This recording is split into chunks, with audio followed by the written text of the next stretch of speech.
Here we go.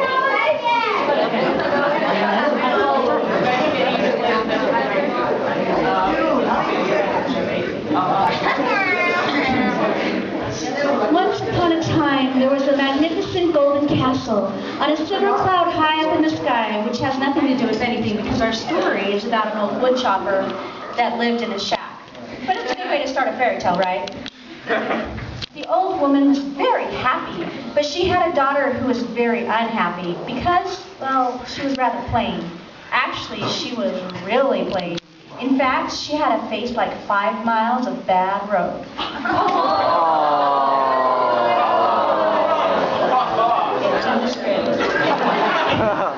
Anyways, it was time for her to marry, but because she was so fat and ugly, none of the young men in the kingdom ever came to ask for her hand, or any other body part for that matter.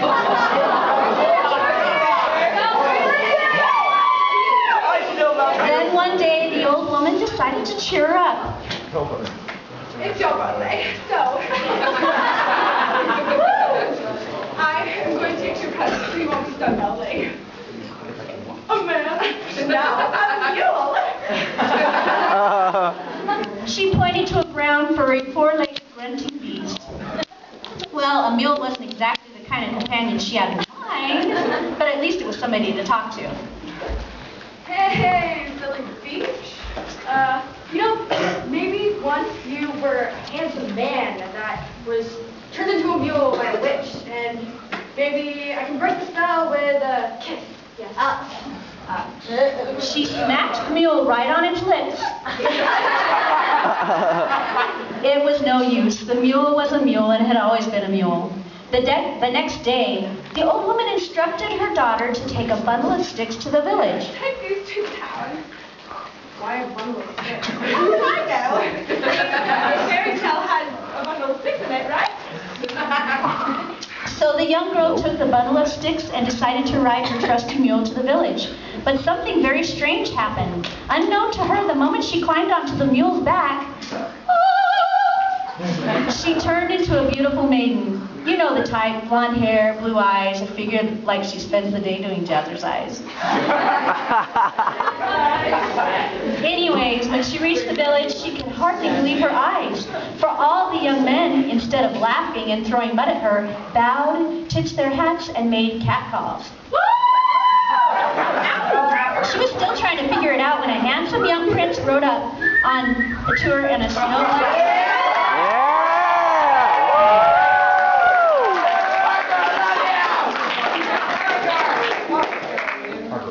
You are the most beautiful woman in all the land. Aww. Why, young sir, are you nuts or something? With your permission, I would ask permission to call upon you tonight. Say, when the clock strikes 8-ish? Flushed with excitement, the girl raced home. But when she arrived and stepped off her mule, wah, wah, wah, she immediately returned to her fat, little, ugly self.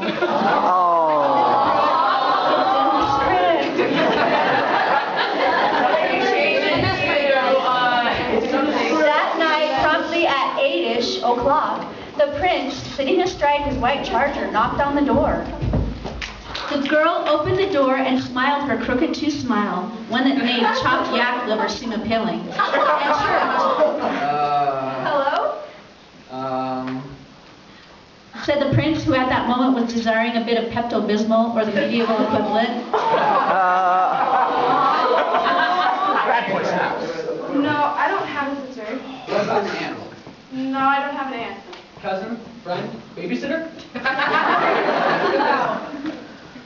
Sorry, I was watching them.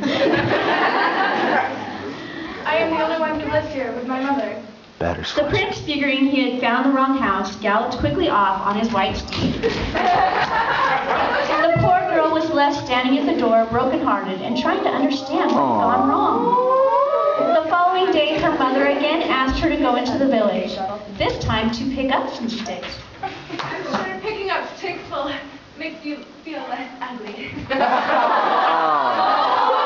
You're a great mother. The old woman said that. No sooner had the girl climbed onto the mule's back than... Once again, she changed into a beautiful maiden. On the way to the village, she chanced to pass a clear, still pool of water. Looking into it, she saw her reflection and was shocked to see that she was now very beautiful. She hopped off her mule for a close look and... Wah, wah, wah. Instantly, she changed back into her former ugly self. And then she suddenly realized what had happened. Oh, I get it. Once I'm on this beast, I am a beauty. The girl climbed back on the mule and was beautiful again. And the Beauty and the Beast dashed to find the prince. When he saw her coming, he rode up to her on his gallant steed. Beautiful maiden, I have found you once again. Please say you'll be mine and we can be married. Of course, but on one condition. I must stay on this mule at all times. Of course, this seemed a little strange, but the prince agreed. So be it, my love.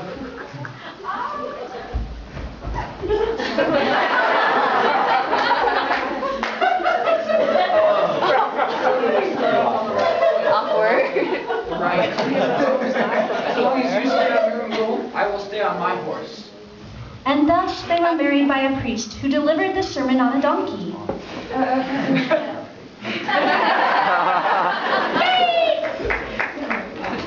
As the years went by, the young girl was very happy, although the poor mule did get a bit of a backache. And true to his word, the prince also stayed on his horse. And as any good husband would, he took her dancing every Saturday night at the palace, where they were the most striking couple on the dance floor.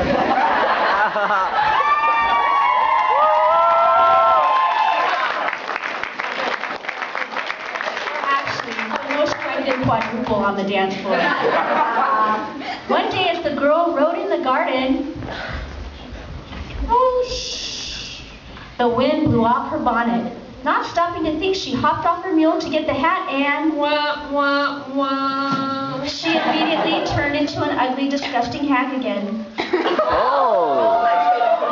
Realizing her mistake, she scrambled to get back in the saddle again, but it was too late. And just then the prince rode up. Excuse me, old hag? Wait a second. This is her mule. Yeah. Blushed the hag. Yeah. I'm your wife. She began to sadly confess the whole story to her husband, but instead of being angry, he did an amazing thing. He clapped his hands and laughed for joy. This is what he said. Aha, woohoo! Yippee! I don't get it.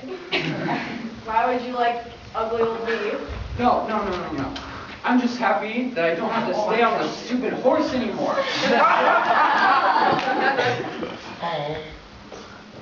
You see, I'm only a handsome prince while I'm on this horse. And with that, the prince hopped off his horse and... He changed into one of the ugliest men ever to walk the earth. Short and bald and full of warts. His face looked like 10 miles of fabric.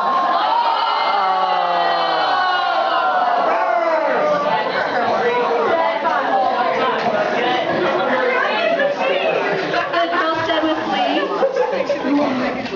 said the man as they embraced. And just think, There's no more sound sores. And so the ugly man and the ugly girl were able to live happily ever after, which only goes to prove that a mule and his